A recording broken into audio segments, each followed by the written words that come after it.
Hi everyone, welcome back to Grow Malayalam. അപ്പൊ നിങ്ങൾ ഈ ചാർട്ട് ഒന്ന് നോക്കി. 2025 കലണ്ടറിൽ DIS റെക്കോർഡ് ഇക്വിറ്റി ഇൻവെസ്റ്റ്മെന്റ്സ് ആണ് നടത്തിയേക്കുന്നത്. 90.1 ബില്യൺ ഡോളറാണ് ഇൻവെസ്റ്റ് ചെയ്തേക്കുന്നത്. അപ്പൊ കഴിഞ്ഞ 10 വർഷത്തിലെ ഏറ്റവും വലിയ എമൗണ്ട് ആണിത്. ഈ ഒരു സെയിം പീരീഡിൽ തന്നെ FISന്റെ ഓപ്പോസിറ്റ് ആണ് ചെയ്തേക്കുന്നത്. ഇക്വിറ്റീസ് 18.8 ബില്യൺ ഡോളർ പിൻവലിച്ചു. ഇവിടെ എക്സ്പേർട്സ് വിശ്വസിക്കുന്നത് ഇന്ത്യൻ കോർപ്പറേറ്റ് ഏർണിംഗ്സ് ഗ്രോത്ത് 2024 പകുതി തൊട്ട് അതുപോലെ തന്നെ ഇപ്പൊ 2025 സ്ലോ ആവാൻ വേണ്ടി തുടങ്ങിയിട്ടുണ്ട്. എന്നാൽ സെപ്റ്റംബർ ക്വാർട്ടർ റിസൾട്ട് കൂടുതൽ സ്റ്റേബിൾ ആയിട്ട് ഇവിടെ നിന്നു. Q2 FY26 earning growth pickup ആവുമെന്നാണ് പ്രതീക്ഷ ഉണ്ടായി. അപ്പൊ ഇന്നത്തെ വീഡിയോയിൽ നമ്മൾ DIS മുതൽ FIS ഇൻഫ്ലോ കാണിച്ച 3 കമ്പനികളായിരിക്കും നമ്മൾ നോക്കുന്നത്. അതുപോലെ അവരുടെ ഫണ്ടമെന്റൽസ് നമുക്ക് ഇന്നത്തെ വീഡിയോയിൽ നോക്കാം. So let's begin today's video.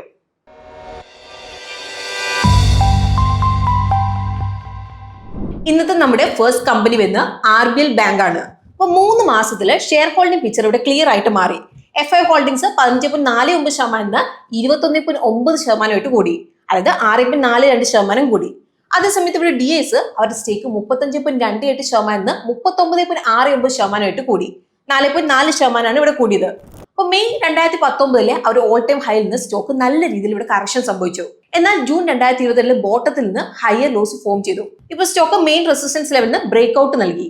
So ഈ ഒരു മാറ്റം എന്താണ് സൂചിപ്പിക്കുന്നത് എന്നുള്ളത് നമുക്കൊന്ന് നോക്കാം. അപ്പൊ ഇവിടെ ബാങ്കിന്റെ main business model 59:41 retail wholesale മിക്സിലാണ്. അപ്പൊ റീറ്റെയിൽ ബാങ്കിങ് ആണ് ഇവിടെ ഏറ്റവും വലിയ റവന്യൂ കോൺട്രിബ്യൂട്ടർ. അപ്പൊ ഇതിൽ വരുന്നതാണ് ഹൗസിംഗ് ആൻഡ് ഗോൾഡ് ലോൺസ് പോലത്തെ സെക്യൂർഡ് ലോൺസ്, ക്രെഡിറ്റ് കാർഡ്, അതുപോലെ തന്നെ മൈക്രോ ഫൈനാൻസ് പോലത്തെ അൺസെക്യൂർഡ് പ്രൊഡക്ട്സ്. അപ്പൊ 48.5% റവന്യൂ റീറ്റെയിൽ നിന്നാണ് ഇവിടെ വരുന്നത്. അപ്പൊ ട്രെൻഡ് ഇവിടെ ക്ലിയർ ആണ്. Q3 FY26 secured retail year over year 24% വളർന്നു. അതേസമയത്ത് unsecured retail year over year 5% ഇടിഞ്ഞു. അപ്പൊ ഇത് സൂചിപ്പിക്കുന്ന റിസ്ക് റിഡക്ഷൻ സ്ട്രാറ്റജിയാണ്. ഇപ്പൊ ട്രഷറി റവന്യൂന്റെ 29% കോൺട്രിബ്യൂട്ട് ചെയ്യുന്നുണ്ട്. അതിൽ ഹോൾസെയിൽ ബാങ്കിങ് 21.6%. അപ്പൊ ബാക്കി സെഗ്മെന്റിൽ നിന്നാണ് മാർജിനൽ കോൺട്രിബ്യൂഷൻ ഉണ്ട്. ഫൈനാൻഷ്യലി കഴിഞ്ഞ 3 വർഷത്തിൽ സെയിൽസ് CAGR 18% വളർന്നു. അതുപോലെ പ്രോഫിറ്റ് CAGR 85%. 2025 ഫൈനാൻഷ്യലിൽ റവന്യൂ 14,041 കോടി കൂടി, എന്നാൽ നെറ്റ് പ്രോഫിറ്റ് 717 കോടി എത്തി. 2024 ഫൈനാൻഷ്യലിൽ 1,260 കോടിയായിരുന്നു. അപ്പൊ ഇതിന്റെ മെയിൻ കാരണം പ്രൊവിഷൻസ് ഇയർ ഓവർ ഇയർ 66% കൂടി 2,959 കോടി എത്തിയതുകൊണ്ടാണ്. അപ്പൊ ഈ ഒരു പ്രോഫിറ്റിലെ ഡിപ്പ് മാനേജ്മെന്റ് ലോങ് ടേം ഓപ്പറേഷന്റെ പാർട്ടാണ്. അൺസെക്യൂർഡ് ലോൺസും മൈക്രോ ഫൈനാൻസ് ലോൺസും വൺ ടൈം ഹെവി പ്രൊവിഷൻസ് എടുത്തു. ഇപ്പൊ 2026 ഫൈനാൻഷ്യൽ മുതൽ ഏർണിംഗ് സ്റ്റെബിലിറ്റിയും ബാലൻസ് ഷീറ്റ് സ്ട്രെങ്ത്തും ബിൽഡ് ചെയ്യാനാണ് ബാങ്ക് ഇവിടെ ലക്ഷ്യം വെക്കുന്നത്. ഇപ്പൊ ഡിസംബർ 2025 ക്വാർട്ടറിൽ total income year over year 2.3% കൂടി 4,718 കോടിയായി. ഇൻട്രസ്റ്റ് ഇൻകം 3.7% വളർന്നു. അതേസമയത്ത് അതർ ഇൻകം 2% ഇടിഞ്ഞു. ഇനി ഹോൾസെയിൽ സൈഡിൽ കൊമേഴ്ഷ്യൽ ബാങ്കിങ് സ്റ്റാൻഡ് ഔട്ട് ചെയ്തു. 30% ഇയർ ഓവർ ഇയർ ഗ്രോത്തോടെ. ഓവറോൾ ഹോൾസെയിൽ ഗ്രോത്ത് ആയ 21%-ക്കാളും വളരെ കൂടുതലാണിത്. ഇപ്പൊ എക്സ്പെൻസ് സൈഡിൽ പ്രഷർ വിസിബിൾ ആയിരുന്നു. ഇൻട്രസ്റ്റ് എക്സ്പെൻസ് 3% കൂടി, operating expense year over year 8% കൂടി. മെയിൻലി എംപ്ലോയി കോസ്റ്റിലെ ഓപ്പറേറ്റിംഗ് കോസ്റ്റ് കാരണമാണ്. എന്നാൽ ഇവിടെ റിയൽ ടേൺ അറൌണ്ട് വന്ന് പ്രൊവിഷൻസിൽ നിന്നാണ്. പ്രൊവിഷൻസ് ഇയർ ഓവർ ഇയർ 46% ഇടിഞ്ഞ് 639 കോടിയായി. കാരണം മൈക്രോ ഫൈനാൻസ് സ്ട്രെസ്സിന് വേണ്ടി കഴിഞ്ഞ വർഷം തന്നെ വലിയ പ്രൊവിഷൻസ് എടുത്തായിരുന്നു. അപ്പൊ ഈ ഒരു ക്വാർട്ടറിൽ ക്രെഡിറ്റ് കോസ്റ്റ് 0.64% നോർമലൈസ് ആയി. അപ്പൊ ഈ ഒരു സിംഗിൾ ഫാക്ടർ തന്നെ ഏർണിംഗ്സ് ഫ്ലിപ്പ് ചെയ്തു. പാറ്റ് 47 കോടിയിൽ നിന്ന് 228 കോടിയിലേക്ക് കൂടി. ഓൾമോസ്റ്റ് 4 ഇരട്ടി ഇയർ ഓവർ ഇയർ ഗ്രോത്ത് ആണിത്. അപ്പൊ നെറ്റ് ഇൻട്രസ്റ്റ് മാർജിൻ കംപ്രഷന്റെ മെയിൻ റീസൺ അഡ്വാൻസസിന്റെ ഈൽഡിലെ ഷാർപ്പ് ഫാൾ ആണ്.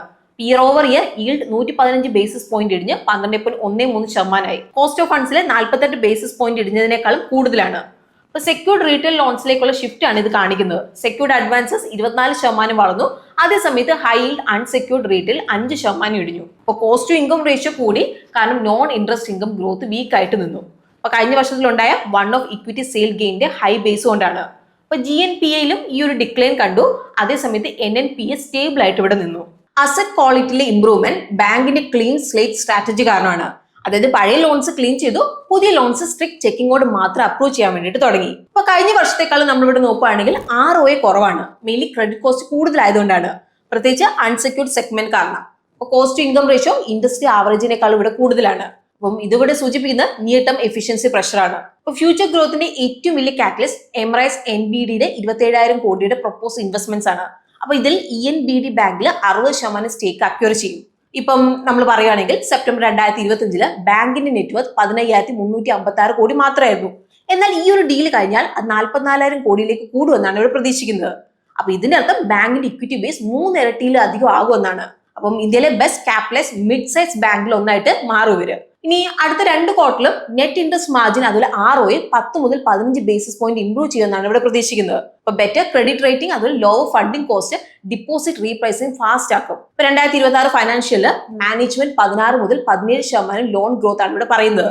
2025 ഫൈനാൻഷ്യൽ എൻഡില് നെറ്റ് അഡ്വാൻസസ് 92,618 കോടി എത്തി. അപ്പൊ ഇത് ബേസ് ചെയ്ത് 2026 ഫൈനാൻഷ്യലില് ലോൺ ബുക്ക് 1,07,000 മുതൽ 1,08,000 കോടി എത്താം. അപ്പൊ പ്രോഗ്രസ് ഓൾറെഡി സ്ട്രോങ് ആണ്. ഇപ്പൊ Q3 FY26ഓടെ അഡ്വാൻസസ് 1,03,86 കോടി എത്തി. ഇയർ ഓവർ ഇയർ 14% ഗ്രോത്ത് ആണ് കാണിക്കുന്നത്. അപ്പൊ മാനേജ്മെന്റ് എല്ലാ ക്വാർട്ടറിലും 10 മുതൽ 15 basis point net interest margin improvement ആണ് ഇവിടെ നൽകുന്നത്. ഇപ്പൊ 2026 ഫൈനാൻഷ്യൽ അവസാനത്തോടെ 4.8% എക്സിറ്റ് മാർജിൻ ആണ് ടാർഗറ്റ് ചെയ്യുന്നത്. ഇനി നമ്മൾ റിസ്കിലേക്ക് നോക്കുകയാണെങ്കിൽ ചില റെഡ് ഫ്ലാഗ്സ് ഇവിടെ വിസിബിൾ ആണ്. അസറ്റ് ക്വാളിറ്റി പ്രഷർ ഇതുവരെ നോർമൽ ആയിട്ടില്ല. 2025 ഫൈനാൻഷ്യല് ഫ്രഷ് സ്ലിപ്പേജ് 4.9 കൂടി. 2025 ഫൈനാൻഷ്യല് 3.5% ആയിരുന്നു. Q1 FY26 ആനുവൽ സ്ലിപ്പേജ് 4.6% കൂടി തന്നെ നിൽക്കുവാണ്. ഇപ്പൊ ഡിപ്പോസിറ്റ് മിക്സും ഒരു കൺസേൺ ആണ്. കാസ ഡിപ്പോസിറ്റ് ഇയർ ഓവർ ഇയർ 6% മാത്രമേ വളർന്നിട്ടുള്ളൂ. അതേസമയത്ത് ടോട്ടൽ ഡിപ്പോസിറ്റ് 1% വളർന്നു. അതുകൊണ്ട് കാസ റേഷ്യോ റിലേറ്റീവ്ലി ലോ ആയി 30.9% തന്നെ നിന്നു. അപ്പൊ ഈ ഒരു ലെവൽ എന്ന് പറഞ്ഞ് പ്രൈവറ്റ് ബാങ്ക് കോമ്പറ്റേറ്റേഴ്സിനേക്കാളും നല്ലപോലെ താഴെയാണെന്നുള്ളത്. കൂടാതെ ഡിപ്പോസിറ്റ് കോൺസെൻട്രേഷൻ റിസ്ക് മീനിങ് ആണ് ഇവിടെ. ഇപ്പൊ ടോപ്പ് 20 ഡിപ്പോസിറ്റേഴ്സ് ടോട്ടൽ ഡിപ്പോസിറ്റിലേക്ക് 13.6% ഇവിടെ കോൺട്രിബ്യൂട്ട് ചെയ്യുന്നുണ്ട്. അപ്പൊ ഇത് ബാങ്കിന്റെ ബൾക്ക് ഡിപ്പോസിറ്റ്സിലേക്ക് കൂടുതൽ റിലയൻസ് ഉണ്ടെന്നാണ് ഇവിടെ കാണിക്കുന്നത്. അപ്പൊ ഇത് ഫണ്ടിങ് സ്റ്റെബിലിറ്റിക്ക് വേണ്ടി ലോങ് ടേമിൽ ഒരു സ്ട്രക്ചറൽ റിസ്ക് ആയിട്ട് ഇവിടെ മാറാം. ഇനി ഇന്നത്തെ നമ്മുടെ സെക്കൻഡ് കമ്പനി വന്ന് സജിലിറ്റി ആണ്. അപ്പൊ ജസ്റ്റ് 3 മാസത്തിൽ FI ഹോൾഡിംഗ്സ് 5.6% 10.3% കൂടി. അതേസമയത്ത് DSTക്ക് 14.9% 21.4% കൂടി. ഇവിടെ IPO റാലിക്ക് ശേഷം December 2024 stock 56 all time high create ചെയ്തു. അതിനുശേഷം സ്റ്റോക്ക് ഒരു റേഞ്ച് ബൗണ്ട് ആയിരുന്നു. അതുപോലെ നിലവിൽ ഇപ്പം റെസിസ്റ്റൻസിന്റെ അടുത്താണ് ട്രേഡ് ചെയ്യുന്നത്. അപ്പൊ കമ്പനി നോക്കുമ്പോൾ സജിലിറ്റി ഒരു pure play tech enabled service player ആണ്.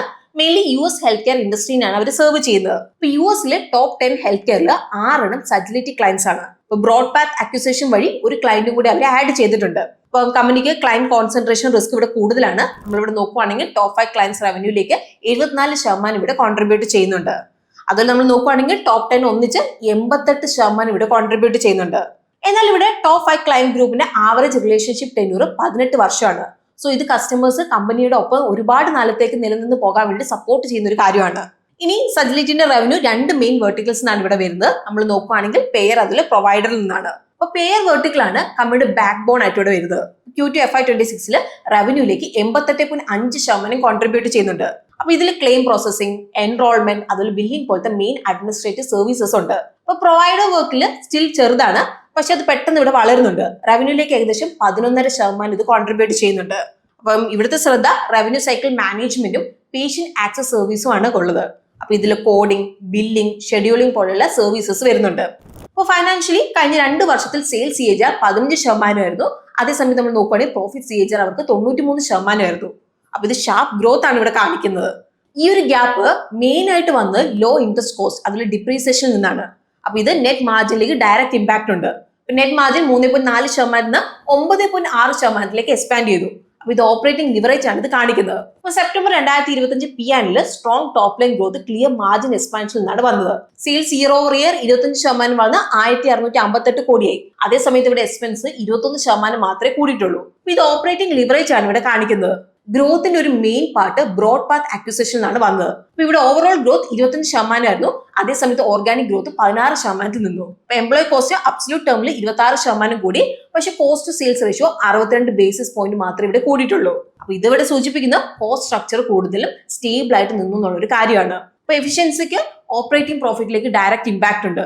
ഓപ്പറേറ്റിംഗ് പ്രോഫിറ്റ് ഇവിടെ നമ്മൾ നോക്കുകയാണെങ്കിൽ ഇയർ ഓവർ ഇയർ 38% വളർന്ന് 415 കോടിയായി. അതിൽ operating profit margin 231 basis point improve ചെയ്ത് 25% ആയി. ഇപ്പൊ നോൺ ഓപ്പറേറ്റിംഗ് സൈഡിൽ അതർ ഇൻകം കൂടി, ഇൻട്രസ്റ്റ് കോസ്റ്റ് ഇടിഞ്ഞു. അതുപോലെ നമ്മൾ നോക്കുകയാണെങ്കിൽ ഡിപ്രീസിയേഷൻ ഇവിടെ ചെറുതായിട്ട് കുറവായിരുന്നു. അപ്പൊ ഇത് കാരണം ഇവിടെ net profit year over year 115% കൂടി 251 കോടിയായി. Net profit margin 15.1%. അപ്പൊ ഇത് 631 ബേസിസ് പോയിന്റ് എക്സ്പാൻഷൻ ആണ് ഇവിടെ കാണിക്കുന്നത്. ഇനി നമുക്ക് ഇവരുടെ ഗ്രോത്ത് ഔട്ട്ലുക്ക് എന്താണെന്നുള്ളത് നോക്കാം. Global health care outsourcing spend ഏകദേശം 3,80,000 കോടിയാണ്. അപ്പൊ പേ സൈഡ് പെനിട്രേഷൻ ഏകദേശം 22 മുതൽ 24%. അതിൽ പ്രൊവൈഡർ സൈഡ് അറൌണ്ട് നമ്മൾ നോക്കുകയാണെങ്കിൽ 20%. 2028ഓടെ പെയർ ഔട്ട്സോഴ്സ്ഡ് ഓപ്പറേഷൻ 7% CAGR ആണ് ഇവിടെ എസ്റ്റിമേറ്റ് ചെയ്തേക്കുന്നത്. അതിൽ പ്രൊവൈഡർ സൈഡിൽ 12 മുതൽ 13% CAGR ആണ് ഇവിടെ പ്രതീക്ഷിക്കുന്നത്. അപ്പൊ ഇത് പ്രൊവൈഡർ സെഗ്മെന്റിലെ ഫാസ്റ്റ് ഗ്രോത്ത് ആണ് ഇവിടെ കാണിക്കുന്നത്. കമ്പനി 2026 ഫൈനാൻഷ്യലില് constant currency revenue growth guidance 21% കൂട്ടി. അഡ്ജസ്റ്റഡ് എബിറ്റ മാർജിൻ 25% മെയിൻറ്റെയിൻ ചെയ്യാനാണ് ടാർഗറ്റ് ചെയ്യുന്നത്. 2025 ഫൈനാൻഷ്യൽ റവന്യൂ $658 മില്യൺ ആയിരുന്നു. സോ 21% ഗ്രോത്ത് എന്ന് പറയുമ്പോൾ ഏകദേശം $796 മില്യൺ ആണ്. അതായത് $138 മില്യൺ ഇൻക്രിമെന്റ്. INR ടേംസ് നമ്മൾ പറയുകയാണെങ്കിൽ ആനുവൽ റവന്യൂല് അഡീഷണൽ 1200 കോടി, അതായത് 1 ഫുൾ ക്വാർട്ടർ റവന്യൂന്റെ ഓൾമോസ്റ്റ് 70 മുതൽ 80%. അതേസമയത്ത് ക്ലയന്റ് ബേസ് എക്സ്പാൻഡ് ചെയ്യുവാണ്. 2024 ഫൈനാൻഷ്യല് ആക്റ്റീവ് ക്ലയന്റ് ഗ്രൂപ്പ് 44 നിന്ന് ഹാഫ് ഇയർ എൻഡിംഗ് ഫൈനാൻഷ്യൽ 2026 82 ആയിട്ട് കൂടി. അപ്പം ക്ലയന്റ് കോൺസെൻട്രേഷനും പതുക്കെ ഇംപ്രൂവ് ആവുന്നുണ്ട്. ടോപ്പ് 3 ക്ലയൻസിന്റെ ഷെയർ 68% 63% കുറഞ്ഞു. CFO to operating profit ratio 0.82x നിന്ന് 0.93x കൂടി. അപ്പൊ ഇത് ബെറ്റർ ക്യാഷ് കൺവേർഷൻ ആണ് ഇവിടെ കാണിക്കുന്നത്. അപ്പൊ ബാലൻസ് ഷീറ്റ് ഇവിടെ സ്ട്രോങ് ആയി. ഡെറ്റ് ഇക്വിറ്റി റേഷ്യോ 0.39x നിന്ന് 0.17x കുറഞ്ഞു. അതിൽ ഇൻട്രസ്റ്റ് കവറേജ് 6x നിന്ന് 10.6x കൂടി. എന്നാൽ നമ്മൾ ഇവിടെ നോക്കുവാണെങ്കിൽ റിസ്കും ഉണ്ട്. അപ്പൊ കമ്പനി എഫേർട്ട് ബേസ്ഡ് മോഡലിൽ നിന്ന് AI ഓട്ടോമേഷൻ ലെഡ് സൊല്യൂഷനിലേക്ക് മാറിയപ്പോൾ റവന്യൂ പെർ ട്രാൻസാക്ഷൻ നാച്ചുറൽ ഇവിടെ ഇടിഞ്ഞു. അപ്പൊ മാനേജ്മെന്റ് പ്രകാരം നമ്മൾ നോക്കുവാണെങ്കിൽ കറന്റ് കാനിബിലൈസേഷൻ ഇമ്പാക്ട് 1.5 മുതൽ 2% പക്ഷേ അടുത്ത 2-3 വർഷത്തിൽ 4 മുതൽ 5% കൂടാൻ വേണ്ടിയിട്ട് ഇവിടെ സാധ്യതയുണ്ട്.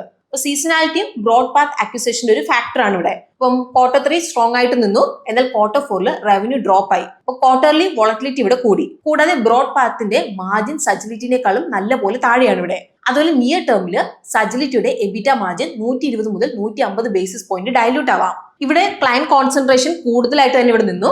ടോപ്പ് 3 ക്ലയൻസ് 63% കോൺട്രിബ്യൂട്ട് ചെയ്യുന്നുണ്ട്. അതിൽ ടോപ്പ് 10 റവന്യൂലേക്ക് 88% കോൺട്രിബ്യൂട്ട് ചെയ്യുന്നുണ്ട്.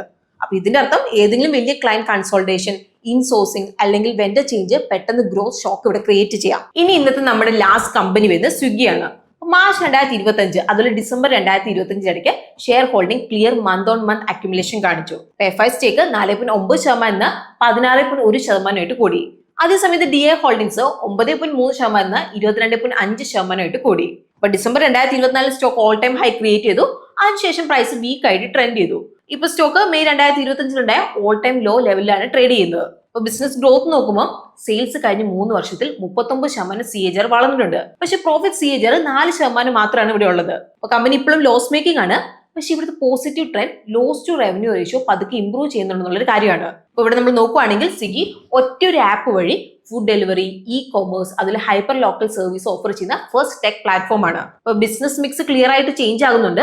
മുമ്പ് മെയിൻ സെഗ്മെന്റ് ആയിരുന്ന food delivery half year ending financial 2025 റവന്യൂലേക്ക് 45% കോൺട്രിബ്യൂട്ട് ചെയ്തിരുന്നു. പക്ഷെ ഇപ്പോൾ ഹാഫ് ഇയർ എൻഡിംഗ് ഫൈനാൻഷ്യൽ 2026 അതിന്റെ ഷെയർ 35% ഇവിടെ കുറഞ്ഞിട്ടുണ്ട്.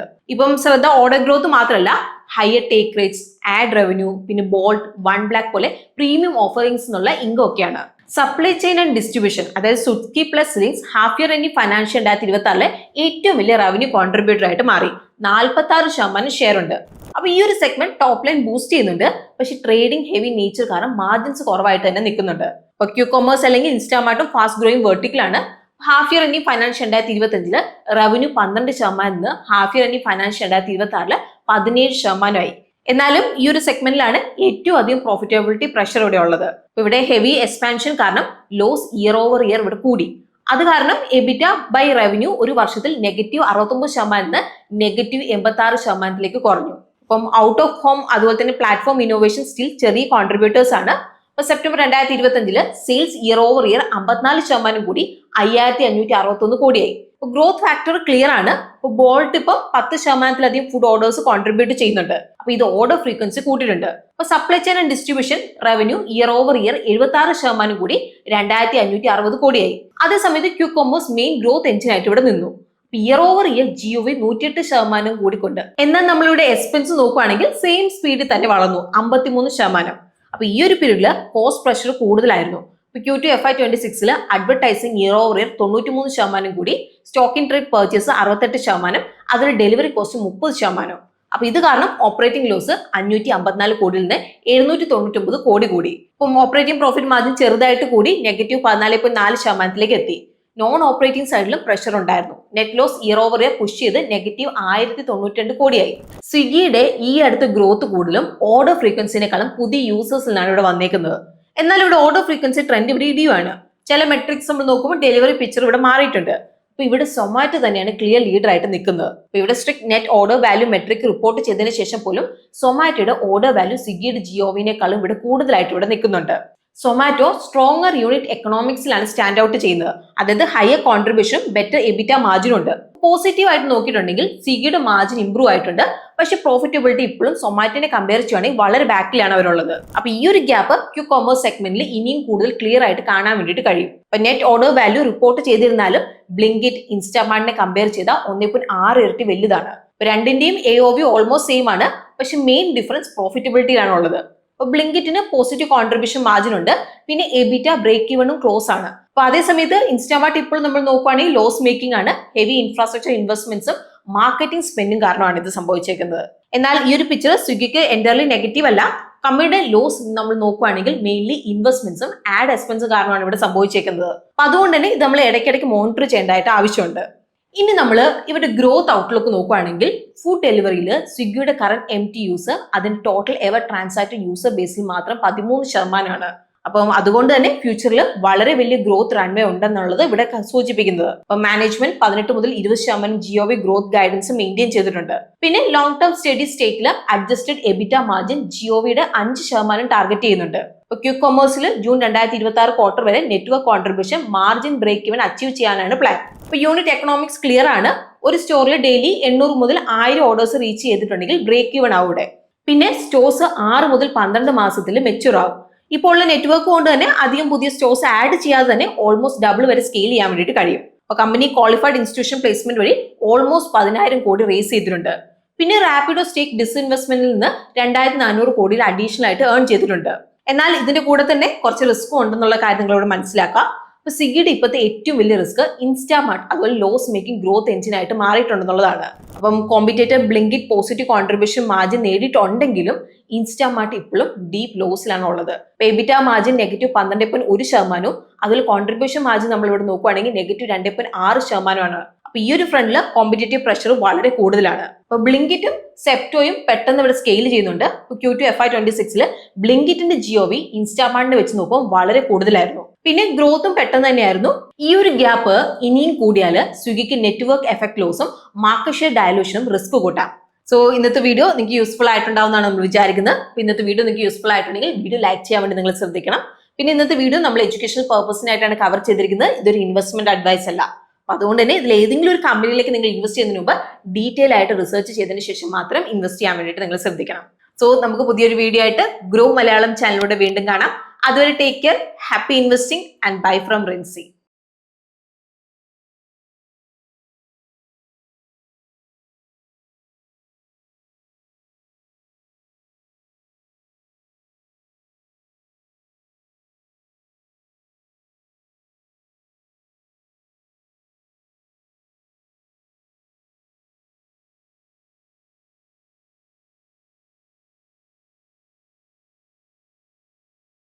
Investment in securities market are subject to market risks. Read all the related documents carefully before investing. Please read the risk disclosure documents carefully before investing in equity shares, derivatives, mutual fund, and or other instruments traded on the stock exchanges.